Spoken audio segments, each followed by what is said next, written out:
శ్రీ సాయి సచ్చరితనే నమః.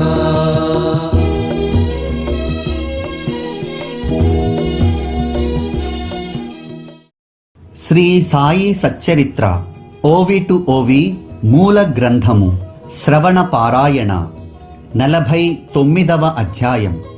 శ్రీ గణేశాయ నమః. శ్రీ సరస్వత్యై నమః. శ్రీ గురుభ్యో నమః. శ్రీ కులదేవతాయై నమః. శ్రీ సీతారామచంద్రాభ్యాం నమః. శ్రీ సద్గురు సాయినాథాయ నమః. సద్గురు స్తవాన్ని సాంగోపాంగంగా చేయలేక వేదాలు పురాణాలు అలసిపోయాయి. అటువంటప్పుడు నేను ఏమీ తెలియని అజ్ఞానిని కనుక ఊరక ఉండటం ఉత్తమం. వాస్తవానికి మౌనం వహించటమే నిజమైన స్తవనం. కానీ సాయి యొక్క ఒక్కో సుగుణం మౌనాన్ని మురిపింపచేస్తుంది. అగాధమైన సాయిలీల ధన్యం. దానిని చూచిన నేను ఊరకుండలేను. పక్వాన్నాల రుచి జిహ్వకు తగలగానే మనసుకు శ్రోతలు గుర్తుకు వచ్చారు. వారిని కూడా నా పంక్తిలో చేర్చుకోవటం వలన మాధుర్య రుచి మరింత ద్విగుణీకృతమవుతుంది అనిపించింది. అందువలననే ఈ భోజనం చక్కగా తయారయింది. భక్ష్యాలు బాగా రుచికరంగా ఉన్నప్పటికీ సజ్జనులు స్నేహితులు పంక్తిలో లేకుండా ఒంటరిగా ఉంటే వాటి మాధుర్యం చప్పబడిపోతుంది.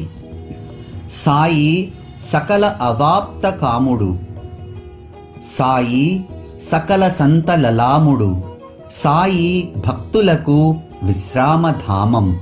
వారు దుర్భరమైన భవచక్ర భ్రమణాన్ని నివారించేవారు. భాషకు అందని వారి లీలలను నా వాక్కుతో వర్ణించలేను. తర్కబుద్ధికి అందని వారి అతర్క్య కళ నాకు ఎలా అర్థమవుతుంది? కళ్యాణానికి కళ్యాణప్రదమైన సాయి ఈ గ్రంథాన్ని పూర్తి చేయటానికి కృపతో తమ కథలను గుర్తు చేస్తారు. అగాధమైన వారి మహిమలను వర్ణించను ఎవరు సమర్థులు? పరావాక్యే వెనుకకు తిరిగిపోయినప్పుడు ఇక పశ్యంతి మధ్యమల మాట ఎవరు చెప్పగలరు? ఆ మూడు నోరు తెరవకపోతే నాలుగవదైన వైఖరి ఏం చెయ్యగలదు? ఈ విషయం నాకు బాగా తెలిసినా నా మనసు ఊరుకోవటం లేదు. సద్గురు చరణాలలో తల్లీనులు కాకపోతే ఆత్మ యొక్క యథార్థ స్వరూపం చేజిక్కదు. సత్పురుషులు సాక్షాత్తు శ్రీహరి స్వరూపులు. వారి అనుగ్రహం కోసం ప్రార్థించాలి. గురు చరణాలయందు ప్రేమ, దీనినే మనం సంపాదించుకోవాలి. సత్పురుషుల యొక్క సాంగత్యంలోని మాధుర్యం మరియు ప్రేమ మనకు లభ్యమగునుగాక. శరీరాభిమానం పూర్తిగా ఉన్నవారికి భక్తులు అన్న పేరు తగదు. సంపూర్ణ నిరభిమానులలోనే నిజమైన భక్తి ఉంటుంది. జ్ఞానిని అన్న గర్వం, శ్రేష్ఠుణ్ణి అన్న అభిమానంతో కేవలం దంభానికి నిలయమైన వారికి ఎక్కడి ప్రతిష్ఠ? తమ గురువు యొక్క కీర్తిని భక్తితో గానం చేయని వారు అభాగ్యులు. చెవుడు లేకున్నా విననివారు మూర్తీభవించిన మందమతులు. తీర్థవ్రతాలు, యజ్ఞాలు, దానాల కంటే తపస్సు చేయటం శ్రేష్టం. తపస్సు కంటే అధికం హరిభజన. తమ గురువును ధ్యానించటం అన్నింటికంటే శ్రేష్టం. సాయి భక్తులకు సాయియే ధ్యాన ధారణలు. సాయియే వారి దేవదేవతార్చనలు. సాయియే వారి గుప్త నిధి. ఆ నిధిని కృపణత్వం లేకుండా రక్షించుకోవాలి. నాకు ఒకప్పుడు బద్ధకం కలగవచ్చు, కానీ అంతర్యామి అయిన సాయికి అలసట లేదు. నేను కథలను మరచిపోతే వారు నాకు సమయానికి సరిగ్గా గుర్తు చేస్తారు.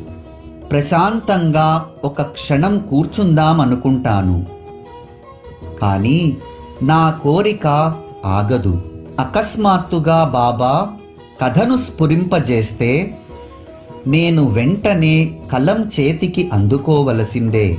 ఇటువంటి అమోఘమైన కథలను భక్తులకు వినిపించడానికి మరియు నా శ్రేయస్సు కోసం ఈ సచ్చరిత రచనకు నన్ను ప్రేరేపించారు. సత్పురుషులు తమ కథను తామే రచిస్తారు. వారి స్ఫూర్తి లేకపోతే రచన రసవత్తరంగా కాక అంతా చప్పగా ఉంటుంది. అలా సాయి దయామయులు నా మనసులో ప్రవేశించి తమ గ్రంథాన్ని రచింపజేసి నా మనోభీష్టాన్ని తీర్చారు. నోటితో శ్రీ సాయి నామాన్ని జపిస్తూ, మనసుతో వారి వచనాలను చింతన చేస్తూ, హృదయంలో వారి రూపాన్ని ధ్యానిస్తూ ఉంటే నాకు సంపూర్ణమైన శాంతి లభిస్తుంది. నోటితో సాయి నామం, అంతరంగంలో సాయిపై ప్రేమ ఉండి శ్రీ సాయి ప్రీత్యర్థం కర్మను చేసేవారికి సాయిబాబా చాలా రుణపడి ఉంటారు. ప్రపంచ బంధనాలను విడిపించుకోవడానికి సాయి ఆరాధన కంటే మరో సాధన లేదు. పరమ పావనమైన సాయి కథను సదా శ్రవణం చేయడం సుఖదాయకం. పాదాలతో సాయికి ప్రదక్షిణం, కళ్ళతో సాయి యొక్క దర్శనం, శ్రవణాలతో సచ్చరిత శ్రవణం చేయండి. సర్వాంగాలతో సాయిని ప్రేమగా ఆలింగనం చేసుకోండి. అష్టాంగాలతో సాయికి సాష్టాంగపడండి. శిరసును వారి చరణాలయందు ఉంచండి. జిహ్వతో వారి నామస్మరణను చేయండి. నాసికతో వారి నిర్మాల్యాలను వాసన చూడండి. ఇప్పుడు పూర్వ కథానుసంధానం. గత అధ్యాయంలో చమత్కారాలయందు ప్రీతిగల ఒక భక్తుని కథను చెప్తానని శ్రోతలకు మాట ఇచ్చాను. స్వార్థాన్ని సాధించుకోవాలన్న కోరిక లేదా పరమార్థ పరాయణత గాని లేకపోతే సత్పురుషుల మహిమ తెలియదు. ఎవరైనా సాధువుల గొప్పతనాన్ని వర్ణిస్తే విశ్వసించరు. స్నేహితులు సాయిబాబా మహిమను వర్ణించగా విని విశ్వాసం లేకుండా దోషాలను మాత్రమే చూసేవారు. స్వయంగా అనుభవిస్తే తప్ప సృష్టిలో దేనిని నమ్మరు. హరి కనోబా అనే వ్యక్తి ముంబై నుండి స్నేహితుని వెంట సాయిబాబాను పరీక్షించాలని బయలుదేరాడు. అందరి హృదయాలలోనూ విరాజమానులై ఉన్న సాయి యొక్క కళా కౌశలాన్ని చక్కగా ఎవరు తెలుసుకోగలరు? హరిభావు షిరిడీకి బయలుదేరిన కారణం సాయి సమర్థులకు తెలుసు. అతడు కేవలం చమత్కారాన్ని చూడాలని వచ్చినవాడు. అతని అర్హత అంతే. కనుక బాబా అతనికి అట్లే ఒక వింతను చూపించి అతనికి తమ యందు విశ్వాసాన్ని కలుగజేసి అతని శ్రమను సార్థకం చేశారు. నిజంగా సత్పురుషులు ఉపాయంతో కార్యాన్ని సాధిస్తారు. హరిభావు స్నేహితునితో కోపర్గాంలో టాంగా బండిలో కూర్చున్నాడు. గోదావరిలో స్నానం చేసిన వెంటనే షిరిడీకి బయలుదేరాడు. కోపర్గాం నుండి షిరిడీ చేరుకోగానే కాళ్ళు చేతులు కడుగుకుని హరిభావు సాయి సత్పురుషుని దర్శించుకోవాలని బయలుదేరాడు. అతడు తలకు జరీ తలపాగా కట్టుకుని కాళ్లకు క్రొత్త చెప్పులను తొడుగుకుని సాయిబాబాను చూడాలని చాలా ఉత్సుకతతో వచ్చాడు. మసీదు వద్దకు వచ్చి దూరం నుండే సాయిబాబాను చూసి వారి సమీపానికి వెళ్ళి వారికి సాష్టాంగ ప్రణామం చేయాలని అతనికి అనిపించింది. కానీ చెప్పుల వలన ఇబ్బంది. వానిని భద్రంగా పెట్టడానికి అక్కడ స్థలం లేదు. అయినా అక్కడే ఒక మూల జాగ్రత్తగా భద్రపరిచాడు. తరువాత దర్శనానికి పైకి వెళ్ళి భక్తిగా సాయి చరణాలకు నమస్కరించి విభూతి ప్రసాదాన్ని తీసుకుని తిరిగి బసకు బయలుదేరాడు. కాళ్లకు చెప్పులు తొడుక్కోవాలని చూస్తే ఎంత వెతికినా అవి కనిపించలేదు. వానిపై ఆశను పూర్తిగా వదులుకుని దుఃఖంతో చెప్పులు లేకుండా తిరిగి వచ్చాడు. అక్కడ చాలామంది భక్తులు వస్తూ పోతూ ఉంటే ఎవరిని అడగాలో ఏం తోచలేదు. ఇలా అతని మనసు వికలమైపోయింది. అతని కళ్ళ ఎదుట చెప్పులు, మనసులో చెప్పుల ఆలోచనే. అతని ధ్యానం చెప్పుల మీదే. అవి ఎంతగానో నచ్చితే ఇష్టపడి కొనుక్కున్నాడు. ఆ చెప్పులు పోయాయి అంటే ఎవరో దొంగలు దొంగిలించి ఉంటారని అతనికి నిశ్చయమైపోయింది. తరువాత స్నానం చేసి పూజ నైవేద్యం అవి అయ్యాక పంక్తిలో కూర్చుని భోజనం చేశాడు. కానీ అతని మనసుకు శాంతి లేదు. ఆ సభామండపం సాయిబాబా ఉండే స్థానం. అక్కడి నుండి వారి దృష్టిని తప్పించుకుని ఎవరైనా చెప్పులను తీసుకుని వెళ్ళిపోవడం ఏమైనా చిన్న విషయమా? అతనికి ఆందోళన. అన్న పానీయాల మీద మనసు లేదు. భక్తులందరితో పాటు అతడు చేతులు కడుక్కోవడానికి వచ్చాడు. ఇంతలో ఒక మరాఠా కుర్రవాడు హరిబావు పోగొట్టుకున్న చెప్పులను ఒక కర్రకు తొడిగి జెండాలా పట్టుకుని అకస్మాత్తుగా అక్కడికి వచ్చాడు. భక్తులు భోజనం చేసి చేతులు కడుక్కుంటున్నారు. బాబా ఈ కర్రను నా చేతికిచ్చి పంపారు అంటూ కుర్రవాడు వెతుక్కుంటూ వచ్చాడు. హరిక బేటా జరీక పేట అని అరుచుకుంటూ వెళ్ళు. బాబూ, ఇవి నా చెప్పులు అని ఆతురతతో అడిగిన వారికి వీనిని ఇచ్చేయి. కానీ హరిక బేటా ఎవరో చూసి అతని వద్ద జరీ తలపాగా ఉందా అని ముందు నిశ్చయంగా తెలుసుకున్నాకే ఇవ్వు. ఏం గొడవ చేయకు అని చెప్పారు. ఆ మాటలు చెవిలో పడగానే హరిబావు పరిగెత్తుకుని వెళ్ళి కళ్ళతో చూసి తన చెప్పులను గుర్తుపట్టి ఆశ్చర్యపోయాడు. కళ్ళ నుండి ఆనందాశ్రువులు దొరలాయి. శరీరం పులకించింది. పోయిన చెప్పులు కనిపించగా అత్యంత చకితుడయ్యాడు. ఆ అబ్బాయిని ఇక్కడకు రా అని పిలిచి ఆ చెప్పులను నా వద్దకు పట్టుకొనిరా, ఏది నన్ను చూడనివ్వు అని వానిని చూసి ఇవి నీకు ఎక్కడ దొరికాయి, సరిగ్గా చెప్పు అని అడిగాడు. ఆ అబ్బాయి నాకేం తెలియదు, నేను బాబా ఆజ్ఞను పాటించాలి. హరీక బేటా ఎవరో వారు నాకు జరీ తలపాగా చూపించాలి. వారికే ఈ చెప్పులను ఇస్తాను. నాకు వేరే గుర్తులు తెలియవు. బాబా చెప్పిన గుర్తులు తెలిపిన వారే ఈ చెప్పులను తీసుకుంటారు అని అనగా హరిబావు, ఒరే బాబూ, ఇవి నా చెప్పులేరా అని అంటే ఆ అబ్బాయి ఇవ్వలేదు. అప్పుడు అతడు బాబా చెప్పిన గుర్తులను కుర్రవానికి చెప్పి, ఒరే బాబూ, నేనేరా హరిని, కన్హోబా కొడుకును. బాబా మాట నిజంగా నాకే వర్తిస్తుంది. ఇదిగో ఈ జరీ తలపాగా చూడు, నీ సందేహం తొలగిపోతుంది. చెప్పులు నావేనని నిశ్చయమవుతుంది.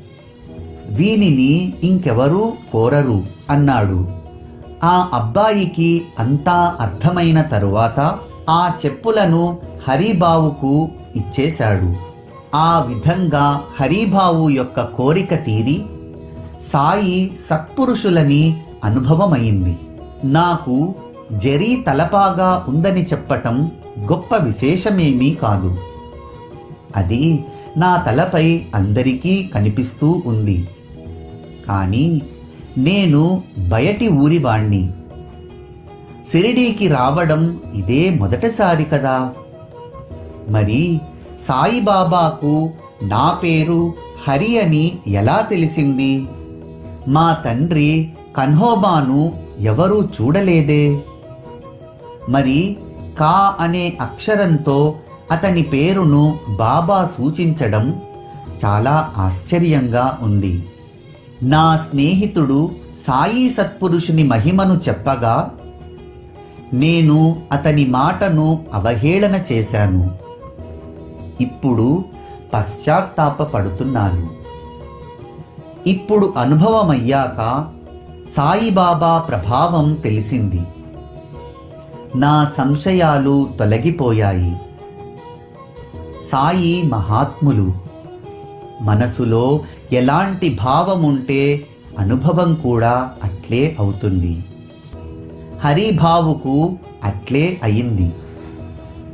సత్పురుషుని పరీక్షించాలని తప్ప పరమార్థం సంపాదించుకోవాలన్న కోరిక అతనికి లేదు. సాయి సమర్థులు, మహాత్ములని, స్నేహితులు, బంధువులు తమ అనుభవాలను చెప్పగా ఆ విశేషాలను తాను స్వయంగా చూడాలని అనుకోవడం అతడు షిరిడీకి రావడానికి కారణం. సత్పురుషుల చరణాలలో ప్రాణాలు అర్పించుకుందాం. దానివల్ల భగవంతుని ఆచూకీ తెలుస్తుంది అని అతని మనసులో కించిత్తైనా కోరిక లేదు. సత్పురుషుని సన్నిధికి వెళ్ళి చమత్కారాన్ని చూడాలని కోరుకున్నాడు. పోయిన కొత్త చెప్పుల జత తిరిగి ఇంటికి చేరింది. లేకపోతే అల్ప వస్తువైన ఒక చెప్పుల జత పోయినంత మాత్రాన గొప్పగా ఏం కోల్పోయినట్టు? వాని కోసం మనసులోని కలవరం అవి లభించేంత వరకు తగ్గలేదు. సత్పురుషుల అనుగ్రహాన్ని పొందటానికి 2 మార్గాలు. ఒకటి భక్తి, రెండవది జ్ఞానం. జ్ఞాన మార్గం చాలా కఠినమైనది, శ్రమతో కూడుకున్నది. భక్తి యొక్క సాధన సులువైనది. ఇటువంటి సులభ సాధనమైన భక్తిని అందరూ ఎందుకు అవలంబించరు అంటే మహాభాగ్యముంటేనే భక్తి ప్రాప్తిస్తుంది. కోటి జన్మల పుణ్యముంటేనే సాధువులతో కలయిక, సత్పురుషులతో సమాగమ సుఖం లభిస్తుంది. దానితోనే భక్తి వికసిస్తుంది. మనమందరం ప్రవృత్తి తత్పరులం, అంటే ప్రపంచ విషయాలలోనే ఆసక్తి కలవారం, నివృత్తిని ఎరుగం. ఇటువంటి మనోవృత్తి ఉంటే దానిని భక్తి అని ఎలా అనగలం? మన భక్తి ఎలా ఎలా అభివృద్ధి చెందుతుంటే మన ప్రాప్తి కూడా అలా అలా అధికమవుతుంది. ఇది ఎప్పటికైనా నిశ్చయంగా జరిగి తీరుతుంది. ఇందులో ఏమాత్రం సందేహం లేదు. మనం అహర్నిశలు విషయ భోగాల కొరకే సాయి వద్ద గుమికూడాం కనుక మనకు లభించేవి కూడా మరి అవే. పరమార్థాన్ని కోరుకునే వారికి పరమార్థం లభిస్తుంది. ఇప్పుడు సోమదేవర స్వామి అనే పేరుగల మరొక వ్యక్తి గురించి. ఇతడు సాయిబాబాను ప్రత్యక్షంగా పరీక్షించాలని షిరిడీకి వెళ్ళాడు. క్రీస్తు శకము 1906వ సంవత్సరంలో ఇతడు ఉత్తర కాశీలో ధర్మశాలలో ఉండగా భాయి అనే గృహస్థుని కలిశాడు. ఈ భాయి ప్రసిద్ధి చెందిన కీర్తిశేషులు కాకాసాహెబు దీక్షితు యొక్క సోదరుడు. అతడు బదరీ కేదార్ యాత్ర చేస్తుండగా మార్గంలో ఈ స్వామిని కలిశాడు. బదరీ కేదారాల మార్గాన్ని వదిలి భాయి క్రిందకు దిగాడు. దారిలో అక్కడక్కడ విశ్రాంతి కోసం ఏర్పాటు చేసిన స్థలంలో బస చేసిన ప్రయాణికులు కనిపించారు. ఈ స్వామి వారిలో ఒకరు. ఇతడే తరువాత హరిద్వార స్వామి అని ప్రసిద్ధుడయ్యాడు. ఇతడు బాబా ప్రభావానికి లోనయ్యాడు. అతనిదే ఈ కథ. ఇది బోధప్రదమైన బాబా స్వరూపాన్ని విశదపరచి శ్రోతలకు ఆనందాన్ని కలిగిస్తుంది. భాయి ఉదయం కాలకృత్యాలు తీర్చుకోవడానికి వెళ్ళగా దారిలో స్వామీజీ కలిశాడు. వారు అలా సహజంగా ముచ్చటించుకుంటూ ఉండగా వారికి ఒకరి యందొకరికి అభిమానం కలిగింది. గంగోత్రికి క్రింద భాగాన డెహ్రాడూన్ నుండి 70 క్రోసుల దూరంలో ఉన్న ఉత్తర కాశీలో స్వామి ఉండగా అక్కడ వీరిద్దరికీ పరిచయం కలిగింది. ఉదయాన స్వామి చెంబు పుచ్చుకుని బహిప్రదేశానికి వెళ్ళాడు. భాయీజీ కూడా అదే పని మీద అదే చోటికి వెళ్ళాడు. ఆ ఇద్దరూ మొదట ఒకరిని ఒకరు చూసుకున్నారు. తరువాత పరస్పరం కలుసుకున్నారు. ఒకరిని ఒకరు కుశల సమాచారాలను సుఖ సంతోషాలతో ముచ్చటించుకున్నారు. అలా వారు మాట్లాడుకుంటుండగా వారిలో ప్రేమ కలిగింది. వారి వారి నివాస స్థలాలను అడిగి తెలుసుకున్నారు. మీరు హరిద్వార్లో ఉంటారు, మేము నాగపూర్లో ఉంటాం. ఆ వైపుకు ఎప్పుడైనా రావటం జరిగితే మీ దర్శనాన్ని కలిగించండి. అటువైపు యాత్రకు వచ్చినప్పుడు మా గృహాన్ని పావనం చేయండి. మీ దర్శనాన్ని మరలా కలిగించి మా అల్ప సేవను స్వీకరించాలి. మీరు మమ్మల్ని గుర్తుంచుకోవాలి. మీ చరణ స్పర్శ మా ఇంటికి కలగాలి. ఇదే నా విన్నపం. నారాయణుడు నా ఈ కోరికను తీర్చుగాక అని భాయి అన్నాడు. క్రీస్తు శకము 1906వ సంవత్సరంలో ఉత్తర కాశీ క్రింద ఆ ఇద్దరూ కలుసుకుని ఆ విధంగా మాట్లాడుకున్నారు. పరస్పరం తమ చిరునామాలను అడిగి తీసుకుని బయలు ప్రదేశం సమీపించడం వలన ఒకరిని ఒకరు వదిలి వెళ్ళిపోయారు. 5 సంవత్సరాల తరువాత సాయితో సమాగమ సమయం ఆసన్నమై స్వామికి భాయిని కలుసుకోవలనని చాలా ఆతురత కలిగింది. క్రీస్తు శకము 1911వ సంవత్సరంలో స్వామీజీ నాగ్పూర్ వచ్చారు. అక్కడ శ్రీ సాయినాథుని పవిత్ర చరిత్రను విని ఆనందించారు. షిరిడీలో స్వామికి అన్ని సదుపాయాలు సుఖంగా జరగాలని భాయి సిఫారసు పత్రం ఇచ్చాడు. అలా అన్ని ఏర్పాట్లను చేసుకుని స్వామి నాగ్పూర్ను విడిచారు. మన్మాడులో దిగగానే అక్కడ కోప్పర్గాంకు బండి సిద్ధంగా ఉంది. అక్కడి నుండి టాంగాలో సాయి దర్శనానికి ఆనందంగా బయలుదేరారు. ఎక్కడికి వెళ్ళినా సాధువుల ప్రవర్తన, వారి నడవడి ఒక్కొక్కరిది ఒక్కో రకంగా ఉంటుంది. అందరి ప్రవర్తన సమానంగా ఎక్కడా ఉండదు. ఒక సాధువు ఆచరణ మరొక సాధువుకు ప్రమాణం కాదు. కనుక సాధువుల అర్హతలను తెలుసుకోవడానికి ఇది సాధన కాదు. సత్పురుషుని దర్శనానికి వెళ్ళేవారికి వారి గురించిన ఆలోచన ఎందుకు? వారి ప్రవర్తనను పరీక్షించాలనుకుంటే తమ శ్రేయస్సును కోల్పోవటమే. స్వామీజీ మనసులో అనేక రకాల తర్కాలు, కుతర్కాలు లేచాయి. దూరం నుండి షిరిడీలోని పతాకం కనిపించగా స్వామికి సందేహం కలిగింది. స్వామితో పాటు ఉన్నవారు మసీదు పైన కలశం వద్ద పతాకం కనిపించగానే దూరం నుండి భక్తిగా వందనం చేశారు. సాయి దర్శనం త్వరలో కలుగుతుందని మనసు ఉబలాట పడుతుంది. కానీ కనిపించిన పతాకం యొక్క అవమానాన్ని సహించలేను. పతాకం కనిపించగానే ప్రేమ పెళ్ళుబుకుతుంది. ఇది అందరికీ అనుభవం. ఇది భక్తి ప్రేమలకు లక్షణం. ఇది విలక్షణమైనది కాదు. కానీ పతాకాన్ని దూరం నుండి చూచి స్వామి యొక్క కుత్సిత మనసుతో ఆలోచనలపై ఆలోచనలు లేచాయి. అది విచిత్రమైన మనసు. పతాకాలపైన ప్రేమ, ఇది సాధువుల లక్షణమా? దేవాలయాలపైన పతాకాలను పెట్టడం సాధువులకు హీనత్వం.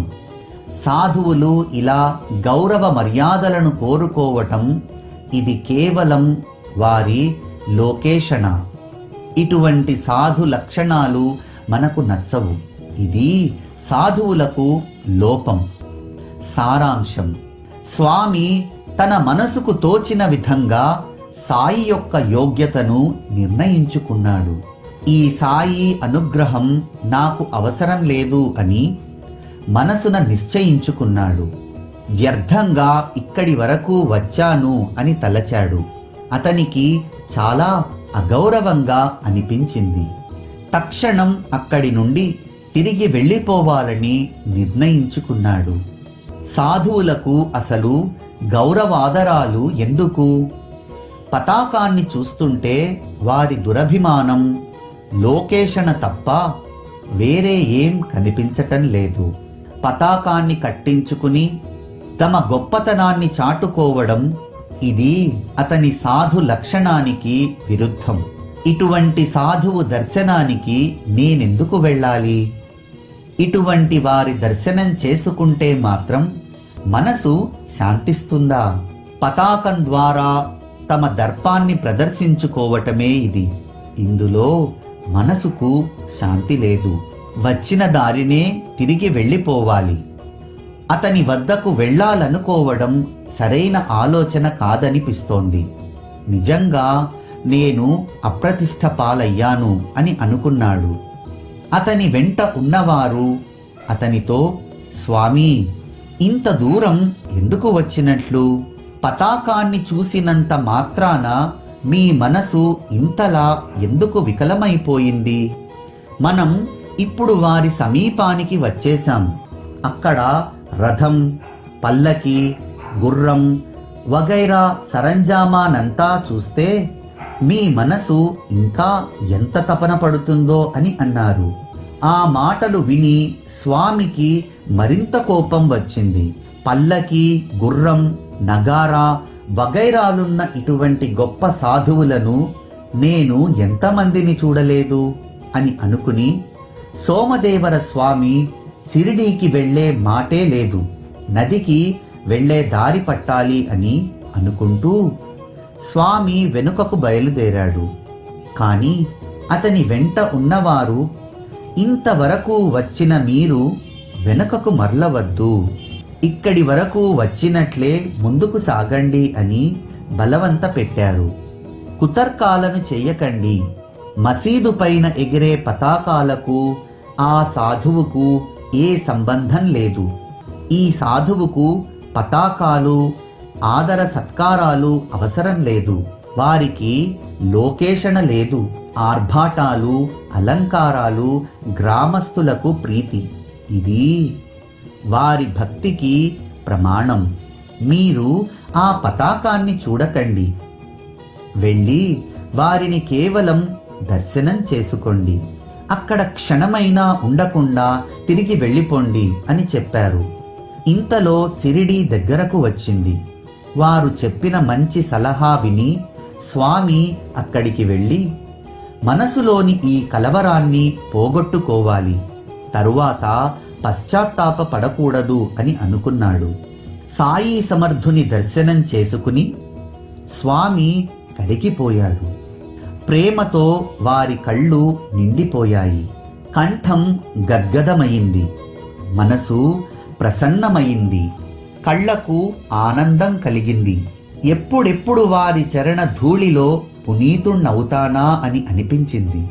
కన్నార్పకుండా వారి రూపాన్ని చూస్తుంటే మనసు ఏకాగ్రమైంది.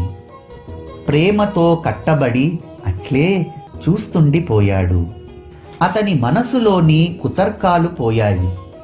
చిత్తం దర్శనానందంతో కరిగిపోయింది. సాయి సగుణ రూపం కళ్ళలో నిలచిపోయింది. దాంతో స్వామి తల్లీనుడయ్యాడు. సాయి మహాత్ముని కళ్ళతో సందర్శించిన సోమదేవ స్వామికి పరమాహ్లాదం కలిగింది. అతని ఆత్మకు విశ్రాంతి లభించింది. అక్కడే ఉండిపోదునా అని అతనికి అనిపించింది. దర్శన మాత్రంతో వికల్పాలు, సంశయాలు మాయమయ్యాయి. బుద్ధి మౌనం వహించింది. ద్వైత భావం పోయి అంతటా ఏకాత్మ భావం కలిగింది. వాక్కు నిశ్శబ్దంగా మౌనం వహించింది. కళ్ళు రెప్పలు వేయటం ఆగిపోయింది. లోపల బయట సర్వత్రా ఉన్న చైతన్యాన్ని గ్రహించి మనసు శాంతించింది. మొదట పతాకాన్ని చూసి వెనుకకు మరలాడు. కానీ తరువాత ప్రేమోద్రేకంతో కరగిపోయాడు. స్వామిలో సాత్విక అష్టభావాలు ఉప్పొంగాయి. బాబాపైని అతని ప్రేమ అతన్ని చుట్టేసింది. మనసు సంపూర్ణంగా తల్లీనత చెందిన చోటే మన నిజమైన స్థానమని తమ గురువు చెప్పిన మాట గుర్తుకు వచ్చింది. అతనిలో ప్రేమ ఉప్పొంగింది. స్వామి మెల్లమెల్లగా బాబా ముందుకు వెళ్ళాడు. సాయి మహారాజు బాగా కోపంగా తిట్ల వర్షాన్ని కురిపించారు. దాంతో స్వామికి సాయిపై ప్రేమ పెరిగి రెండింతలయ్యింది. సాయి సమర్థుని చర్య విశిష్టం, వారి లీల విలక్షణం. వారు సంపూర్ణ నరసింహావతారాన్ని ఆరోపించుకున్నారు.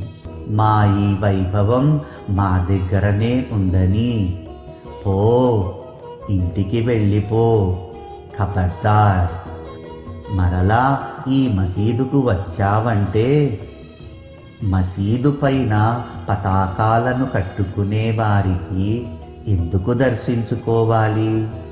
ఇది సత్పురుషుల లక్షణమా? ఇక్కడ ఒక్క క్షణమైనా ఉండవద్దు అని అన్నారు. తరువాత స్వామి సందేహంతో సభామండపంలోకి ప్రవేశించాడు. బాబాను దూరం నుండి చూచిన స్వామి ఊరికే ఉండలేకపోయాడు. తాను అన్న మాటలు అక్షరం అక్షరం చెవులలో ధ్వనించగా ఈ మహారాజు అంతర్జ్ఞాని అని అనుకుని స్వామి అక్కడికక్కడే లజ్జితుడయ్యాడు. నేను ఎంత బుద్ధి లేనివాణ్ణి, మీరు ఎంతటి జ్ఞానులు, ఎంతటి నిర్మలాంతఃకరణం కలవారు, నేను ఎంత విరుద్ధంగా ఆలోచించాను అని అనుకున్నాడు. సాయిబాబా ఒకరిని దగ్గరకు తీసుకుంటూ మరొకరితో కరచాలన చేస్తూ ఇంకొకరికి ధైర్యం చెబుతూ కొందరిని ప్రేమగా అవలోకిస్తున్నారు. కొందరిని నవ్వుతూ పలకరిస్తూ, కొందరి బాధను ఓదారుస్తూ, మరికొందరికి విభూతి ప్రసాదాన్ని ఇస్తూ అందరినీ సంతృప్తి పరుస్తున్నారు.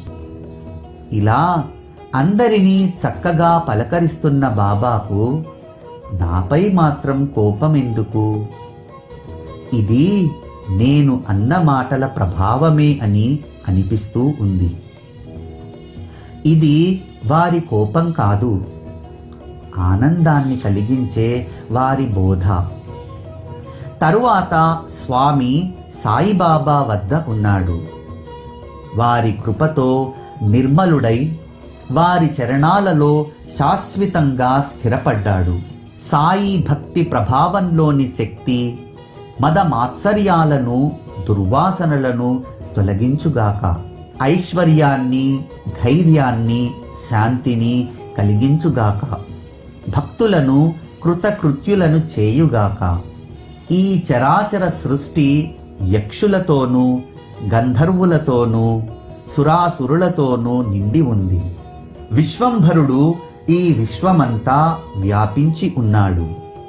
అయినప్పటికీ అతడు ఎల్లప్పుడూ నిరాకారంగా ఉంటే, ఒక ఆకారాన్ని గ్రహించకపోతే ఆ ఆకారంలో ఉన్న మన మానవులకు అది ఏమాత్రం ఉపయోగపడేది కాదు. అంటే దీని అర్థం సాయిబాబా లీలా విగ్రహ రూపాన్ని ధరించి ప్రజల వ్యవస్థను సరిదిద్దకపోతే, దుష్టజనులను దుర్జనులను అదుపులో పెట్టకపోతే వారి అనుగ్రహం భక్తులకు ఎలా కలిగి ఉండేది? ఈ అధ్యాయం ముగింపుకు వచ్చేసింది. ఇప్పుడు నాకొక వృత్తాంతం గుర్తుకు వచ్చింది. అది సాయి యొక్క సదుపదేశానికి ఉదాహరణ. విశ్వసించిన వారికి ఇది శ్రేయస్కరం. విషయం చాలా చిన్నదే, అయినా దీనిని గుర్తుంచుకుంటే శుభం కలుగుతుంది. అందువలన ఒక క్షణం మీ మనసులను నా వైపు మళ్లించండి అని శ్రోతలకు మనవి చేస్తున్నాను. ఒకసారి భక్త మహాల్సాపతి నానాసాహెబుతో పాటు మసీదులో కూర్చుని ఉండగా జరిగిన చమత్కారాన్ని వినండి. ఎవరో శ్రీమంతుడైన ఒక గృహస్థుడు, వైజాపుర నివాసి, సాయి సమర్థుని దర్శనాభిలాషతో కుటుంబ సమేతంగా అక్కడికి వచ్చాడు. అతనితో వచ్చిన గోషాలో ఉన్న స్త్రీలను చూసి నానా తనలో సంకోచించాడు.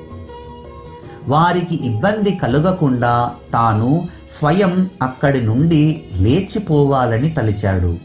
అందువలన నానా లేవబోతుండగా బాబా అతనిని వారిస్తూ, వచ్చేవారు పైకి వస్తారు, నీవు నిశ్చింతగా కూర్చో అని చెప్పారు. వారు కూడా దర్శనానికి వచ్చారు. మీరు నిరభ్యంతరంగా రండి అని ఎవరో గృహస్థునికి సూచించారు. వారు వచ్చి సాయికి వందనం చేశారు. వారిలో ఒక స్త్రీ తన మేలి ముసుగును పక్కకు తొలగించి వంగి బాబాకు పాదాభివందనం చేస్తుండగా ఆమె యొక్క అద్భుత సౌందర్యాన్ని చూసి నానాసాహెబు మోహితుడయ్యాడు. అందరి ఎదుట చూడడం అసభ్యం. చూడకుండా మనసు ఆగటం లేదు. మనసును నిగ్రహించుకోలేకపోయాడు. ఏం చేయాలో అతనికి తెలియలేదు. బాబా సమక్షంలో చాలా సిగ్గుపడిపోయాడు. అందువలన ముఖాన్ని పైకి ఎత్తలేకపోయాడు. అతని దృష్టి చంచలమవసాగింది. నానా అటువంటి క్లిష్ట పరిస్థితుల్లో చిక్కుకునిపోయాడు. నానా యొక్క ఈ అంతరంగ స్థితిని సర్వాంతర్యామి అయిన సాయిబాబా గ్రహించారు. అది ఎలా అనుభవమవుతుంది? వారు పదాల అర్థాల కోసం శ్రమిస్తారు. నానా యొక్క చంచలమైన మనోవృత్తిని తెలుసుకుని అతని మనసు స్థిరపరచడానికి బాబా ఏం ఉపదేశం ఇచ్చారో వినండి. నానా, ఎందుకు మనసులో ఆందోళన పడుతున్నావు? ఇంద్రియాలు వాని వాని ధర్మాలను ఆచరిస్తుండగా వాటిని ఎవరూ అడ్డు పెట్టరాదు. కారణం అందులో ఏం హాని లేదు. బ్రహ్మదేవుడు రచించిన సృష్టిలోని అతని కౌశలాన్ని మనం గ్రహించకపోతే సృష్టిలోని రసికత వ్యర్థమైపోతుంది. అంతా క్రమక్రమంగా సరి అవుతుంది. ముందు ద్వారం తెరిచి ఉండగా వెనక ద్వారం వద్దకు వెళ్ళటం ఎందుకు? మనసు నిర్మలంగా ఉంటే ఎటువంటి కష్టాలు ఉండవు. మనసులో దురాలోచనలు లేనప్పుడు దాపరికమెందుకు? కన్ను చూసే పని చేస్తుంది, ఇక్కడ సంకోచమెందుకు అని చెప్పారు. అప్పుడు అక్కడ మాధవరావు కూడా ఉన్నాడు. అతనిది అసలే పరిశోధించే స్వభావం. తన జిజ్ఞాసను తీర్చుకోవడానికి బాబా మాటల యొక్క భావాన్ని నానాను అడిగాడు. నానా మాధవరావుతో, ఇప్పుడు ఊరుకో, బయటకు వెళ్ళేటప్పుడు దారిలో బాబా మాటలకు అర్థం చెబుతానని చెప్పాడు. క్షేమకుశల వార్తలన్నీ ముగిశాక సాయి సమర్థునికి పాదాభివందనం చేసి నానా తన బసకు బయలుదేరాడు. అతని వెంట మాధవరావు వెళ్ళాడు. అతడు వెంటనే నానాను, నానా, అంతా క్రమక్రమంగా సరి అవుతుంది అన్న బాబా మాటలకు అర్థం స్పష్టంగా తెలియజేయి అని అడిగాడు. అతనికి జవాబు చెప్పటానికి నానాకు మనసు అంగీకరించటం లేదు. అందుచేత ఆ విషయాన్ని మురిపించాలని ప్రయత్నించాడు. దానితో మాధవరావు అనుమానం మరింత పెరిగింది. అతని మనసుకు ఊరట కలగలేదు.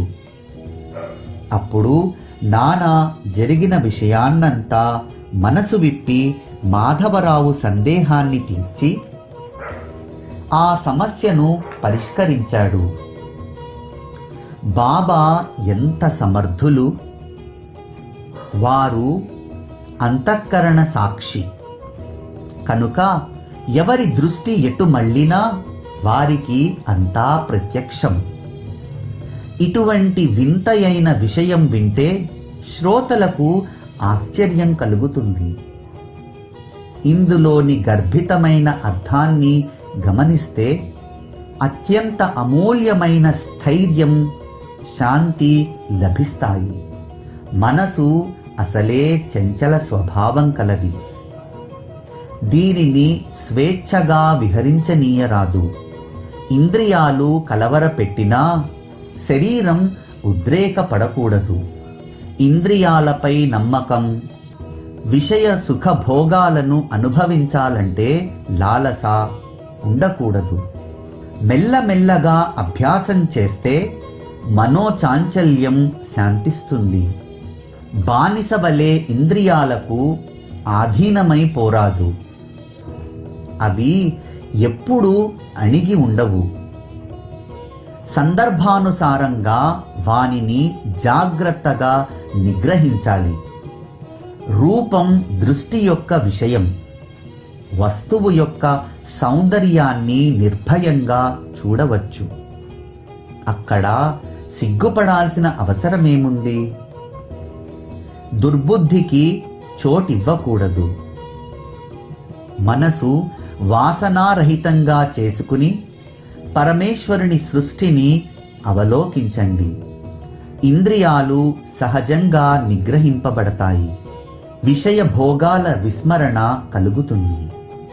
రథాన్ని కోరుకున్న చోటకు తీసుకుని వెళ్ళడానికి సారథి మూలకారకుడైనట్లే బుద్ధి ఇంద్రియాలను వాని ఆకర్షణల నుండి దక్షతతో రక్షిస్తుంది. సారథి రథాన్ని అదుపులో ఉంచినట్లే బుద్ధి ఇంద్రియ దమనం చేసి శరీరం యొక్క స్వేచ్ఛా విహారాన్ని, మనసు యొక్క చంచలత్వాన్ని అదుపులో ఉంచుతుంది. శరీరం, ఇంద్రియాలు, మనసుతో కూడుకున్నట్టి జీవుని భోక్తృత్వం ముగిసిపోగానే పరమేశ్వర ప్రాప్తి బుద్ధి యొక్క సామర్థ్యం వలననే. కళ్ళు మొదలగు ఇంద్రియాలు గుర్రాలు. రూపరసాది విషయాలు నరకానికి తీసుకుని వెళ్ళే మార్గాలు. విషయ సుఖాభిలాష ఏ కొంచెమైనా ఉన్నా అది పారమార్థిక సుఖాన్ని నాశనం చేస్తుంది. అందుచేత వానిని నిశ్శేషంగా త్యజించండి. అప్పుడే మీకు మోక్ష ప్రాప్తి. బాహ్యేంద్రియాలను అదుపులో ఉంచుకుని మనసులో విషయాసక్తి ఉంటే జనన మరణాలు అంతం కావు. విషయాలు అత్యంత ఘాతుకాలు. వివేకి అయిన సారథి ఉంటే పగ్గాలను తెలివిగా చేత్తో పట్టుకుంటాడు.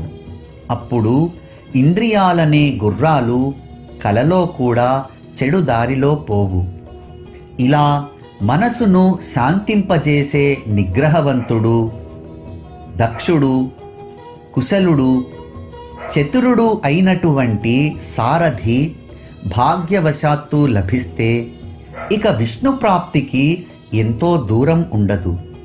అదే పరబ్రహ్మ పదం. ఆ పరబ్రహ్మకే మరో పేరు వాసుదేవ. అదే సర్వోత్కృష్టమైన పరమ పదం, పరాత్పరుని పరంధామం. ఈ అధ్యాయం ముగిసింది.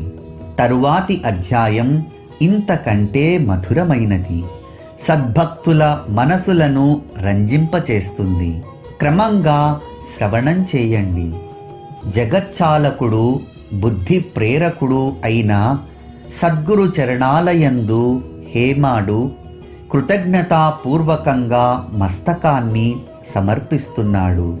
స్వస్తి శ్రీ సంత సజ్జన ప్రేరితము, భక్త హేమాడ్ పంత్ విరచితము అయిన శ్రీ సాయి సమర్థ సచ్చరితంలో సాధు పరీక్షా మనోనిగ్రహమను 49వ అధ్యాయం సంపూర్ణం.